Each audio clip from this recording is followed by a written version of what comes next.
maiores fragmentos tornou-se a África. Quando ela posicionou-se ao longo da linha do Equador, o centro desta terra vasta ficou coberto por uma densa floresta tropical. As formigas originais da África se escondiam debaixo da terra, mas um grupo, o da Siafu, emergiu das profundezas para predar a vida rica do solo da floresta.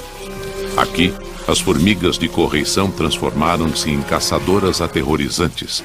Suas patas ficaram mais longas para perseguir as presas desafortunadas. Suas cabeças e mandíbulas aumentaram para despedaçá-las. Mas existe uma característica primitiva que as Siafu conservaram de suas ancestrais subterrâneas. Elas não têm olhos. Os milhões de formigas cegas se comunicam usando apenas tato e olfato. Elas obedecem regras de trânsito simples ao seguir trilhas de odor deixadas por suas colegas. Constantemente compartilhando informações e ajudando umas às outras, as formigas são a rede social original. Milhões de operários e soldados trabalham para alimentar o apetite insaciável da colônia. Mas algumas criaturas evoluíram para reagir. Esta lesma pegajosa parece mais uma vítima indefesa da Siafu. As formigas rapidamente atacam a lesma e ela parece morta. Mas tem um plano de fuga brilhante. A lesma expele uma secreção super grudenta que cola as mandíbulas das formigas.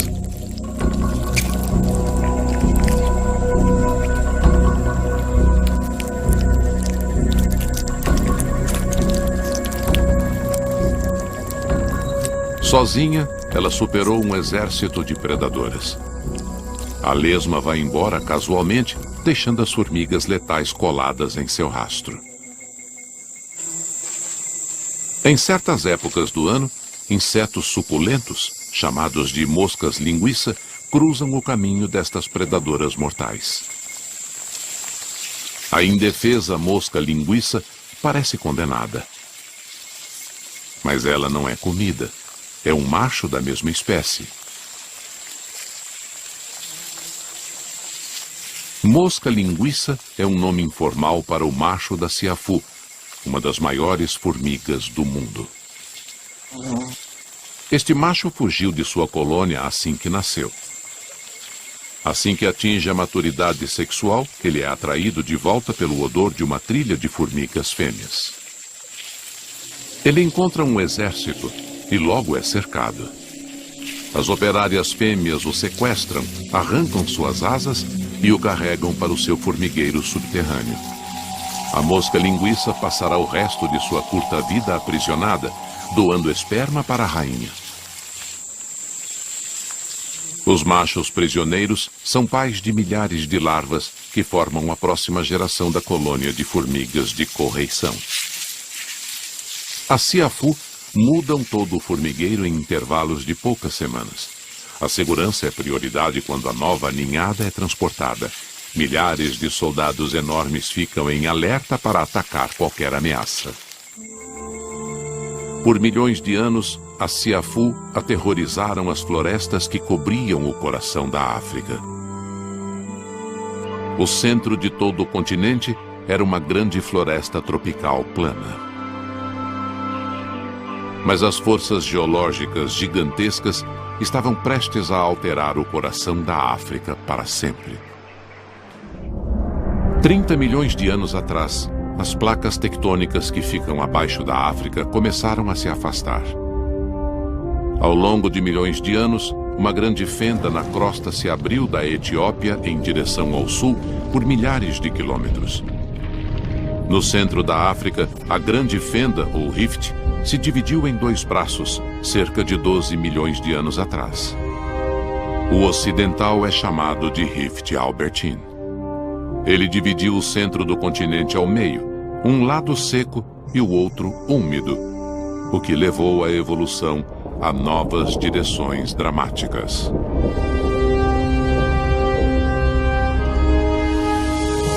Na vasta bacia do Congo, a oeste da Fenda, localiza-se uma das maiores florestas do planeta. A floresta tropical do Congo tem mais de 1.500.000 quilômetros quadrados, 4 vezes o tamanho da Califórnia. Em suas profundezas, vive um mutante misterioso, descoberto por exploradores europeus há apenas um século. Um fóssil vivo chamado Okapi. O Okapi tem o tamanho de um cavalo, o rosto de um veado e tem listras nas pernas como a zebra. Mas seu único parente vivo é um quebra-cabeça evolutivo.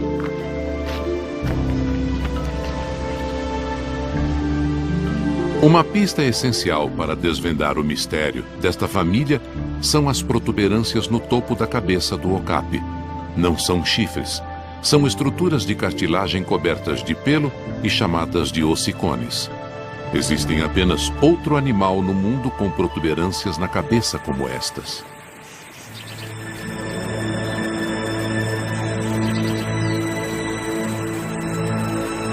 Assim como o Okapi, a girafa tem ossicones, e são ainda maiores.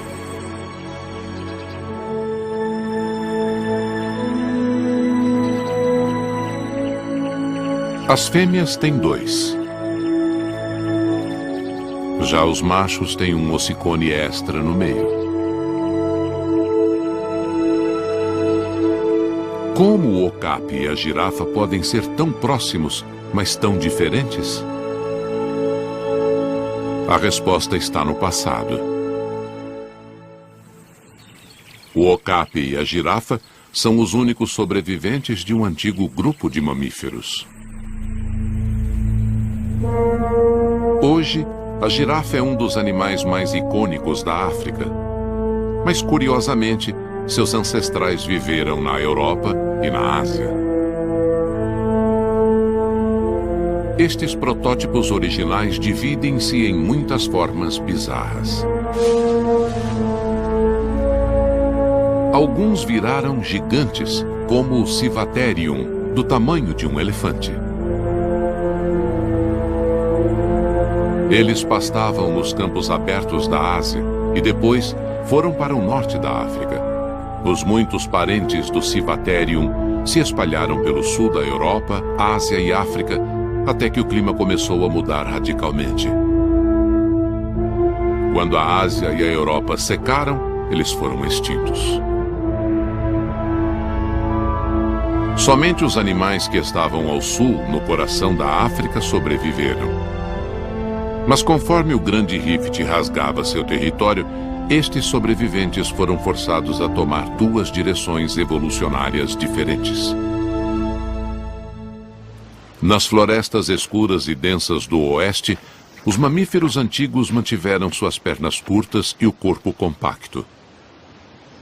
Por isso, o Okapi é um fóssil vivo. Ele permanece imutável há milhões de anos e ainda é um fantasma solitário das profundezas da floresta. A leste do Rift, o clima ficou mais seco e as selvas deram lugar a savanas abertas. Neste ambiente árido era difícil encontrar vegetação. Animais com um alcance maior tinham vantagem, então eles evoluíram e viraram a girafa de pescoço longo, tão familiar para nós atualmente. O grande rift africano separou estes sobreviventes antigos, criando 2 espécies muito diferentes.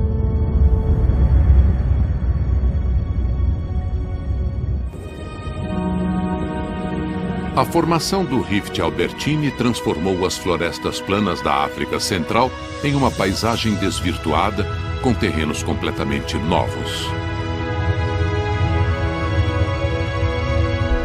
O mais espetacular são os montes Rwenzori, a cordilheira mais alta da África. Eles não são vulcões. São uma única placa da crosta terrestre elevada do solo por forças geológicas titânicas.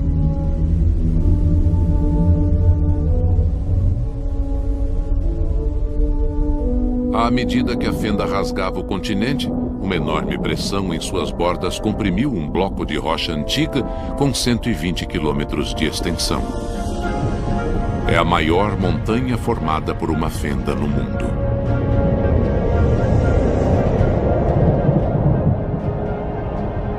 Gelo, vento e chuva esculpiram picos de mais de 4.800 metros na rocha elevada.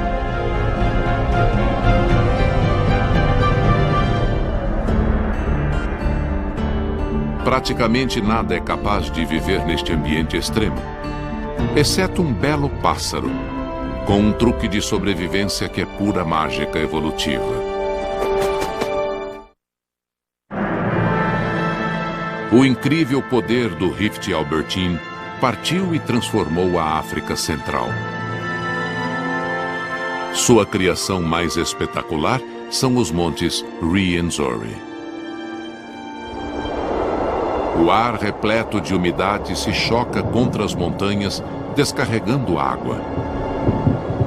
A cada ano, mais de 2.400 milímetros de chuva caem aqui. Por isso, na língua local, Rwenzori significa que faz chover. Toda esta umidade cobre as montanhas de neblina, alimentando exuberantes florestas de nuvens em sua base. As florestas cobertas de musgo abrigam uma das criaturas mais estranhas a viver nesta ou em qualquer outra montanha.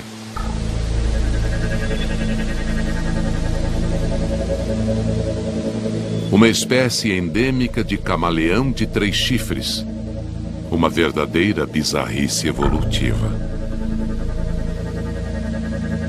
Este lagarto parecido com um dinossauro vive somente no contraforte desta cordilheira.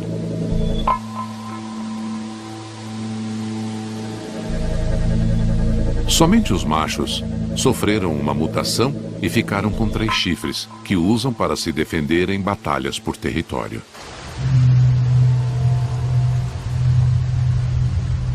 Acima de 3.600 metros, a vegetação dos montes Rwenzori muda dramaticamente. Esta paisagem parece extraterrestre e é dominada por plantas gigantescas. Estas espécies estranhas e quase alienígenas crescem mais aqui do que em qualquer lugar do mundo. As lobélias, que em outros locais chegam a apenas 50 centímetros, alcançam 9 metros em meio à névoa.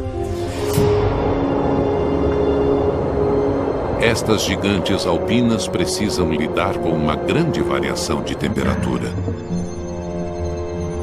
O sol castiga durante o dia. Mas assim que ele se põe, a temperatura despenca e fica congelante. As estações nos montes Rwenzori não seguem as épocas do ano. Aqui em cima é verão todo dia e inverno toda noite. Poucos animais conseguem tolerar a altitude e a variação de temperatura extrema. Mas um pequeno pássaro bonito e resistente aprendeu a sobreviver onde a maioria não é capaz. O beija-flor de tufos escarlates é um especialista em altitudes elevadas. Os machos se alimentam do néctar das enormes lobélias. É o único animal a polinizar as plantas gigantes. Este ambiente é muito duro e exposto ao vento para que insetos voadores como as abelhas sobrevivam. Alguns pássaros precisam de muito combustível para manter este ritmo de vida. E este passa 1/3 de seu dia se alimentando. Quando o sol se põe, o beija-flor enfrenta seu maior desafio. A temperatura rapidamente chega perto de 0 grau. O inverno está chegando, como acontece toda noite aqui em cima. Para conservar energia, o beija-flor faz algo totalmente surpreendente. Ele força sua temperatura e seu metabolismo a diminuírem, o que nenhuma outra ave da África é capaz de fazer. Conforme o ar da montanha vai ficando cada vez mais frio, o metabolismo do beija-flor é desacelerado em quase 70%. A temperatura de seu corpo cai 27 graus. E ele entra em uma espécie de hibernação temporária chamada de torpor.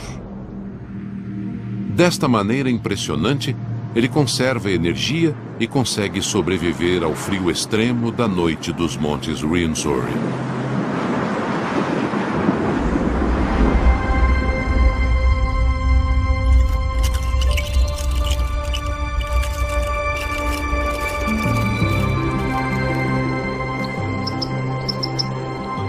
Quando o sol surge acima dos picos escarpados, o beija-flor reativa seu metabolismo e sua temperatura corporal rapidamente volta ao normal. Ele está pronto para enfrentar um novo dia.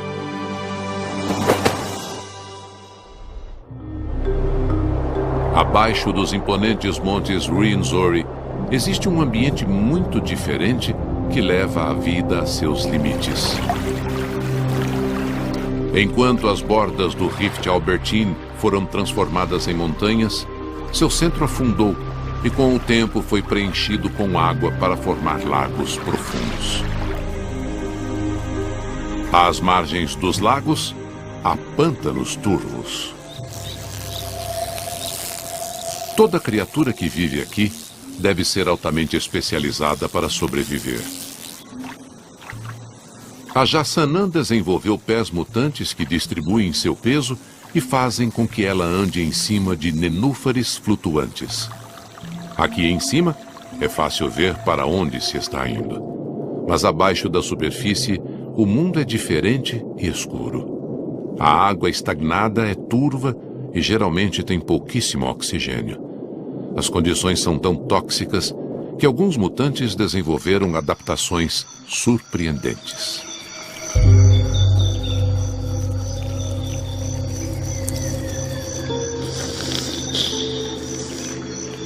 O peixe pulmonado africano é uma criatura bizarra e primitiva que permanece inalterada há 350 milhões de anos.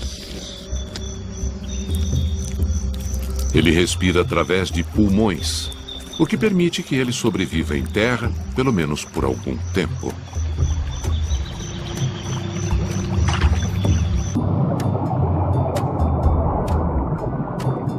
O peixe pulmonado nunca ganhará um concurso de beleza, mas é um herói da evolução da vida na Terra. O peixe pulmonado é o parente vivo mais próximo de criaturas antigas que deixaram de nadar na água para caminhar no solo. Suas nadadeiras longas e similares a tentáculos se parecem com pernas e são usadas pelo peixe pulmonado africano para andar no leito dos pântanos. Ele infla seus pulmões e ergue a frente de seu corpo do fundo do lago e então move as nadadeiras traseiras em passos alternados para ganhar impulso. Não é exatamente andar, mas é o primeiro pequeno passo em um caminho evolutivo que levou criaturas aquáticas a invadir a Terra.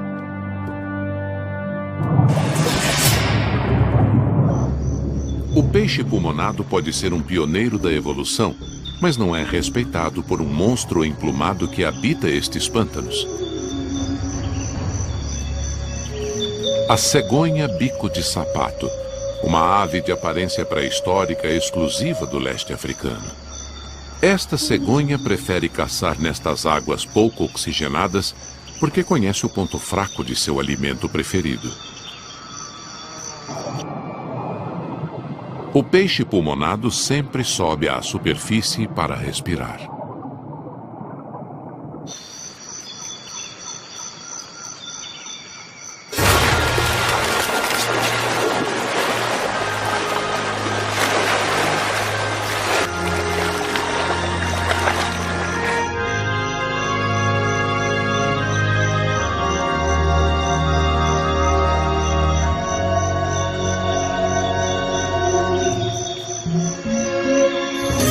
Um gancho cruel na ponta de seu enorme bico evoluiu especialmente para prender peixes escorregadios.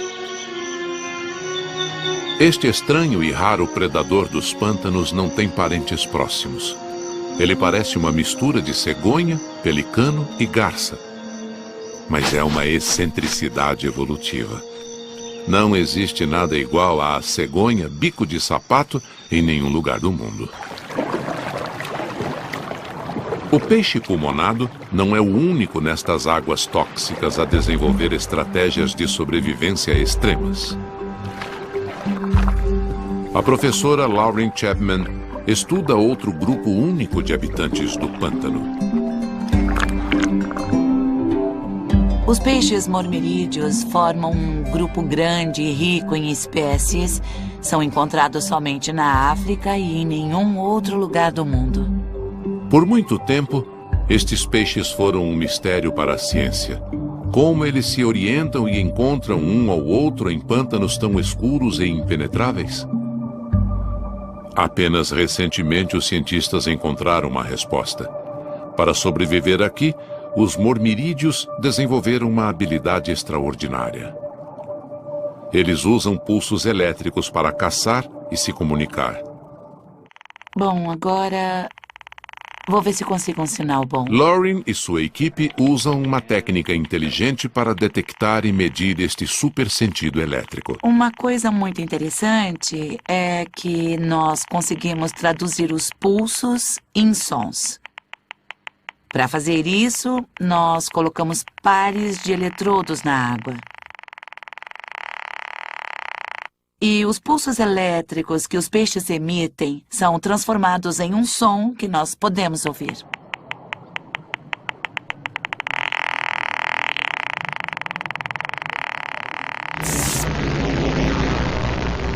Um órgão especial na base da cauda emite um campo elétrico que envolve o peixe.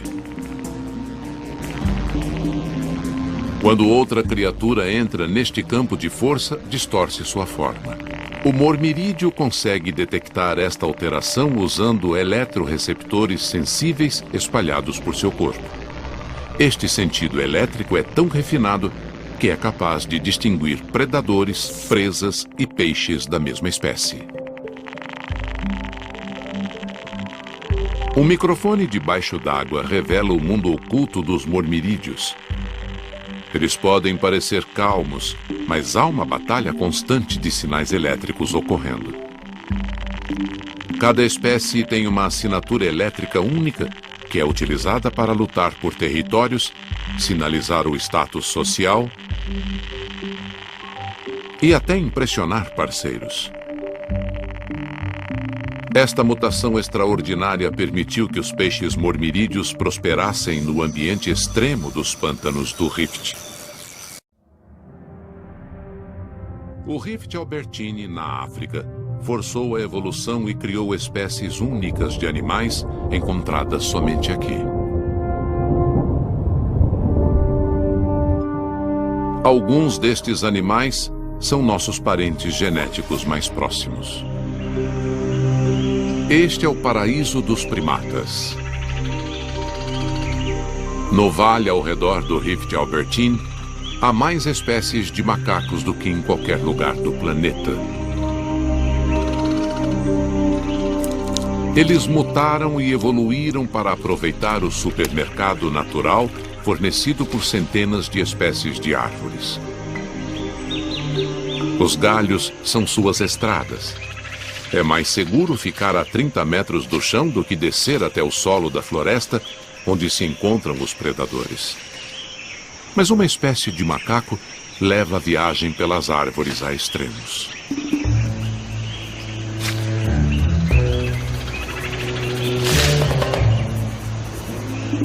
O cólobo vermelho, endêmico do leste africano, pode ter aprendido a usar galhos como trampolins, balançando-se entre eles para ser lançado pelas árvores.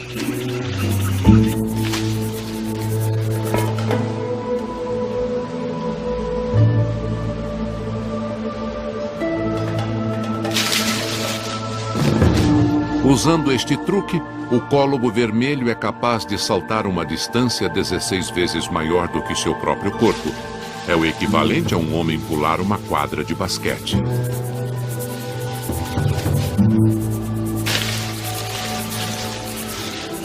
Os cólobos vermelhos jovens logo precisam aprender a dar estes saltos que desafiam a morte se quiserem acompanhar o bando.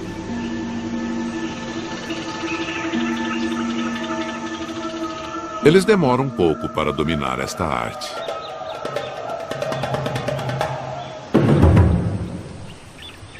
Os cólobos vermelhos precisam ser acrobatas, porque há outro primata vivendo nestas árvores.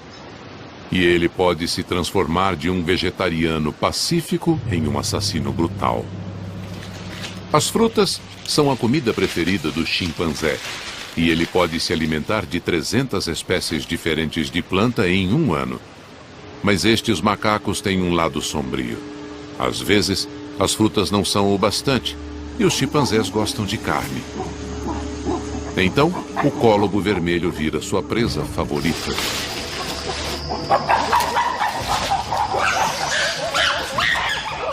Poucos corajosos ficam para lutar e proteger as fêmeas e os bebês.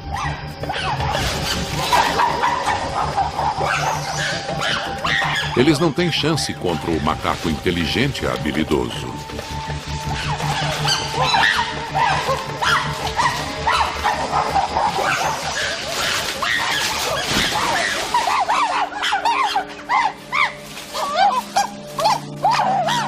Com uma ferocidade assustadora, os chimpanzés acabam com a carcaça do cólobo. Os chimpanzés compartilham mais de 99% de nosso DNA. E assim como os humanos, são barulhentos, curiosos, inteligentes e, acima de tudo, sociais. Eles vivem em grupos dominados por um macho alfa e sua gangue de tenentes. Cada grupo de chimpanzés defende seu território ciosamente.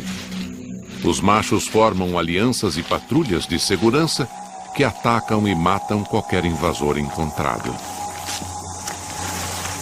Quando o macho alfa e seus tenentes ouvem um estranho em sua área, logo entram em ação.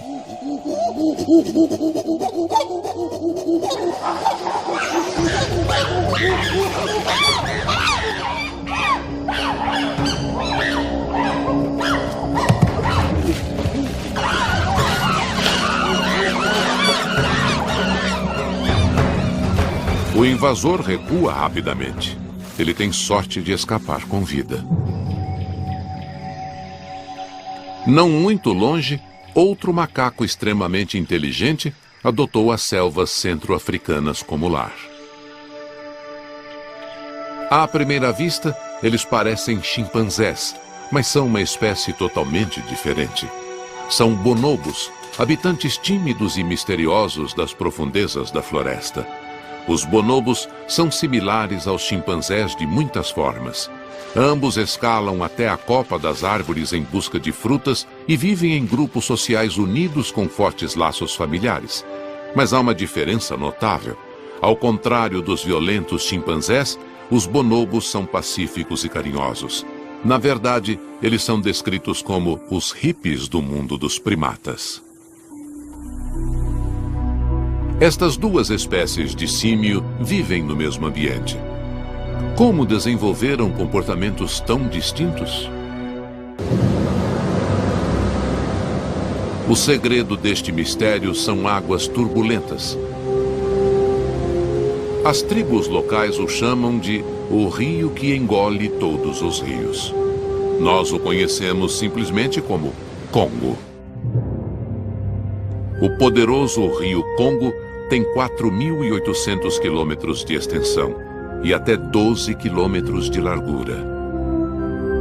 Antes de ele se formar, havia apenas um tipo de chimpanzé nestas florestas.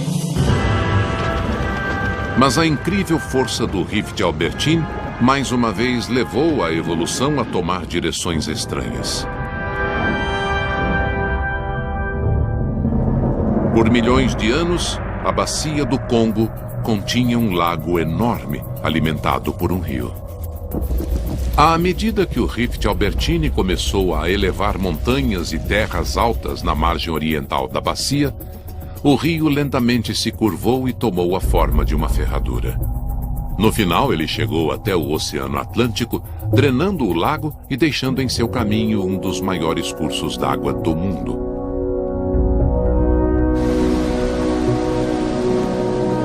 Esta barreira intransponível dividiu uma espécie de primata em duas. Os chimpanzés estão espalhados em 22 países africanos, todos no lado norte do rio Congo. As brigas nos bandos de chimpanzés são resolvidas com ameaças agressivas e violência. Os machos brigam uns com os outros por comida, parceiras e status social. Do outro lado do rio, as fêmeas mandam em uma sociedade totalmente diferente. Os bonobos são encontrados somente em uma pequena área ao sul do rio Congo, nas florestas da República Democrática do Congo.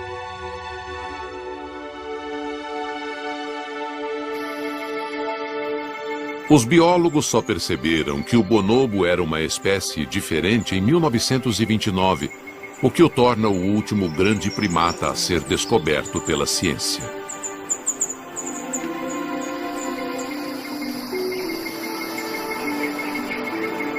O Dr. Gottfried Hohmann, da Sociedade Max Planck, trabalha em conjunto com a Autoridade Congolesa de Vida Selvagem para estudar estes macacos esquivos. Os bonobos são animais brilhantes. Primeiro, eles evitam a presença de seres humanos, eles fogem, se escondem. Mas se você for persistente, depois de alguns meses, já é possível seguir eles a uma certa distância. Depois de 1 ou 2 anos, é possível andar com eles pela floresta. Fisicamente, os bonobos são muito similares aos chimpanzés, mas há uma diferença profunda entre os dois macacos.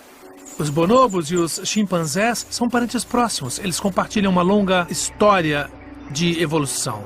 Mesmo assim, são surpreendentemente diferentes. E essa diferença é particularmente óbvia no campo social.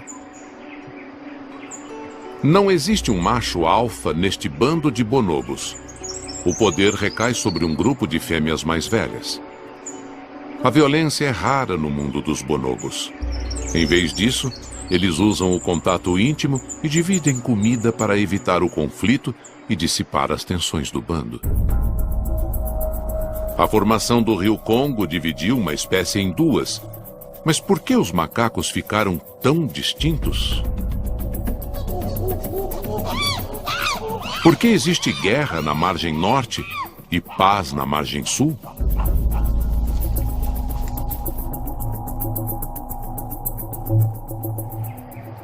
O segredo pode estar guardado em uma terceira espécie de grande primata exclusiva da África Central. Os gorilas são os maiores primatas da Terra. Pequenas plantas herbáceas são seu alimento preferido. Atualmente, eles existem apenas em pequenos bolsões da África Central, mas já se espalharam por uma área muito maior. 5 milhões de anos atrás, é muito provável que os gorilas tenham competido com primatas menores por comida. Enquanto o rio Congo estava se formando, o clima da África Central mudou dramaticamente.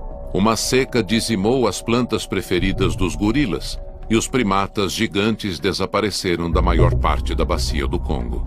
Quando a estiagem terminou, a floresta e as plantas se recuperaram, mas o recém-formado rio Congo impediu que os gorilas recolonizassem a margem sul. Aqui, macacos menores dominaram a floresta.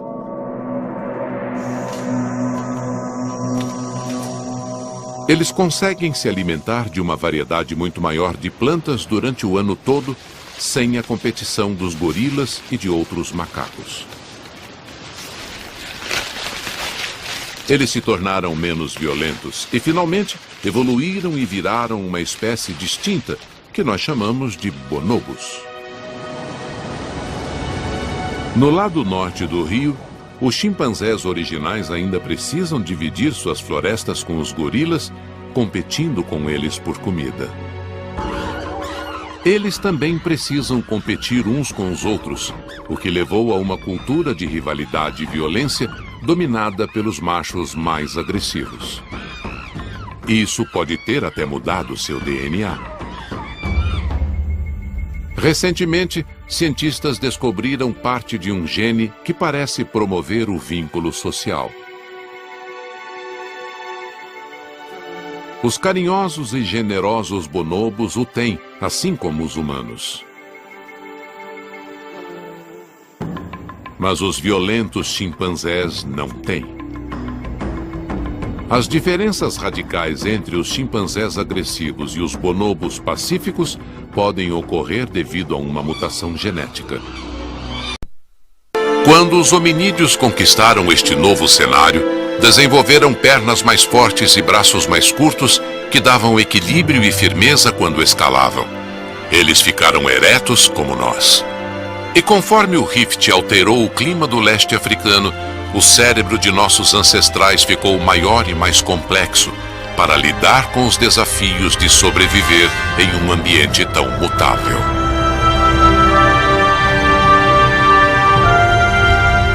As forças titânicas que agem abaixo da superfície da África fizeram da nossa espécie o que ela é, o primata sobrevivente definitivo. À medida que o Rift Albertini rasgou o centro da África, ele transformou florestas tropicais planas em habitats de variedade inacreditável, cada um com seus próprios desafios para a vida. Isso forçou a mão da evolução a criar formas de vida únicas, que não são encontradas em nenhum outro lugar do nosso planeta mutante.